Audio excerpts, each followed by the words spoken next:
왜냐하면 너무 하나만 파는 것만 해왔기 때문에 네. 그런 것에 대해서 조금은 넓은 시야를 가지고 이것저것 해보는 게 필요한데 그런 것 자체에 대해 연습도 안 돼 있고 하는 것도 좀 잘 안 돼 있고 네. 우리 사회 인프라 측면에서도 그런 걸 지원하는 것들이 너무 약하죠. 그래서 이런 여러 가지가 복합적으로 작동을 해서 뭐 그런 것이 아닌가 그렇게 봐야 할 것 같습니다. 네.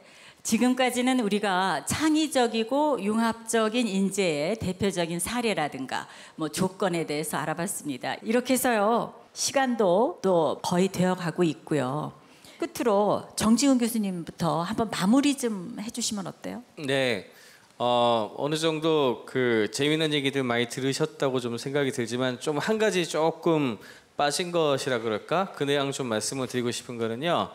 융합을 시작을 할 때 어떤 식으로 시작을 해야 되는 걸 물어보시는 분들이 상당히 있어요. 네. 근데 전 개인적으로는 어떻게 말씀을 드리냐면 융합을 하려면 시간이 굉장히 오래 걸려요. 저만 하더라도 제 개인적으로 말씀을 드리면 컴퓨터 사이언스 관련된 프로그래밍은 초등학교 때부터 시작을 했었고 예. 그다음에 의과대학을 갔으니까 의학을 전공을 했고요. 네. 그다음에 석사는 보건정책관리학의 사회과학 쪽을 공부를 했고 네. 박사는 공대에서 의공학을 했습니다. 그래서 그 이후엔 이제 MBA 관련된 거 하고 그 뭐 윤리학 관련된 거 이런 것까지 공부를 했는데 그러면 굉장히 다른 학문을 되게 오랫동안 했죠.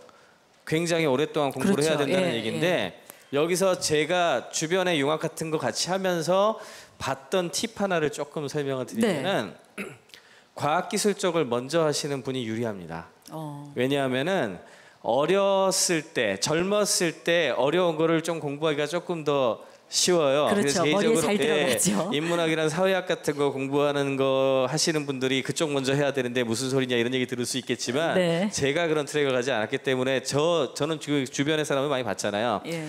먼저 어렸을 때 조금 그렇다 할지라도 습관적으로 뭐든지 과학 기술이라는 건 관찰과 팅커링 만드는 거에서 시작하거든요. 네. 이 두 가지 버릇을 들이면서 과학 기술을 먼저 어느 정도 해놓으면 그 다음에 사회는 네. 가만히 생각하면 내가 또 연륜이 쌓으면서 보는 것도 있어요. 그렇죠. 거기에다 책도 보고 연구 이렇게 하면서 간단히 또 융합을 해갈 수 있기 때문에 개인적으로는 과학기술 쪽을 이렇게 같이 지금 초등학교 많이 계시잖아요. 네. 과학기술 쪽 관련된 공부들을 열심히 하시고 나중에 분명히 인문과학, 사회과학 영역 다 하실 수 있습니다. 그러니까 그런 쪽으로 개인적으로 추천을 드리고 싶고 네. 뒤에 그 하나 좀 보여주시겠어요, 사진을? 예. 이건 이제 환경적인 측면에서 이제 변화에 해당하는 건데요. 지금까지는 우리가 머릿속으로만 알고 말하는데 미국에서부터 시작한 메이커 페어라는 축제가 있어요. 네. 이게 뭐냐 하면은 그 과학은 관찰에서도 시작하지만 뭔가 만드는 게 시작한다 그랬잖아요. 그렇죠. 만드는 것들을 아이들과 일반 사회가 다 만들어내서 같이 나누는 축제입니다. 이게 미국에서 2007년에 시작해서 10만 명이 넘게 모이는 행사인데 네. 한국에서도 올해부터 이제 시작이 됐고 메이커 페어. 네, 메이커 페어. 메이크 하는 사람들의 페어, 축제란 뜻이에요. 네. 그럼 뭐 만드는 게 대단한 게 아니고 네. 저 보시면 저렇게 영차, 저차, 로봇, 암벽 등반 게임. 그러니까 우리 주변에 보이는 간단한 것들을 모아가지고 암벽을 막 올라가는 조그만 로봇을 만든 친구도 있고 네. 오른쪽에 보시면 눈이 번쩍 튀는 친구들 많죠. 예, 저게 닌텐도 게임기 컨트롤러 모양 아닙니까? 저걸 테이블 사이즈로 저렇게 크게 만들어가지고 네. 저게 실제 된대요. 네. 동작하는 그 게임 컨트롤러인데 저런 것도 만들어가지고 내주고 이런 과정을 거치면서 우리 아이들 그리고 우리 사회의 창의적인 생각들을 많이 키워갈 수 있다고 보거든요. 예. 이렇게 작지만 내가 하고 싶은 거 네. 그리고 과학기술을 결합해서 직접 뭔가를 하는 그런 걸 하면 네. 여기 계신 모든 학생들도 다 창의 융합 인재로 거듭나실 수 있다. 예. 그렇게 조언을 드리고 싶습니다.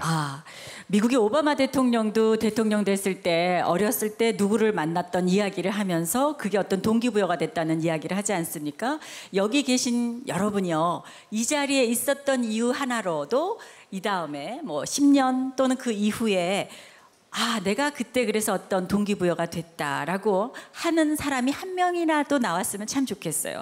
지금 우리 일본 가까이에 중국 있지 않습니까? 뭐 일본은 노벨상 받은 사람 많죠. 과학 얘기하면 노벨상 많이 얘기하는데요. 그런 노벨상뿐만이 아니라 전 세계적으로 우리를 좀 빼고는요, 다 과학을 하는 사람들이 국가를 리드해 나갑니다. 중국 보세요. 후진타오부터 다 과학자들입니다.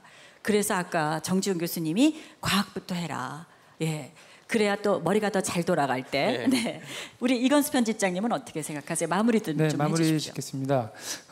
과학이 할 수 있는 일이 있고 또 예술이 할 수 있는 일이 있습니다. 네. 지금 과학과 예술이 서로 만남을 많이 모색하는 그림인데 마지막 그림 한번 좀 보여주시면 되겠습니다. 네. 저기 보시면 젊은이와 노인의 얼굴이라고 했는데 이 제목은 레오나르도 다빈치가 붙인 게 아니죠. 후대 사람들이 붙인 겁니다. 저 그림을 보시면 저는 이런 과학과 예술의 길이 보이는 것 같은데요. 저희 보면 아까 말씀드린 대로 3등분, 귀로 통해서 이제 머리 이마가 붙어서 한 3등분의 구조로 똑같이 그렸습니다. 혹서리는 오른쪽에 있는 사람이 이제 나이 먹어서 왼쪽 사람이 됐다고 할 수도 있고 이렇게 돼 있죠.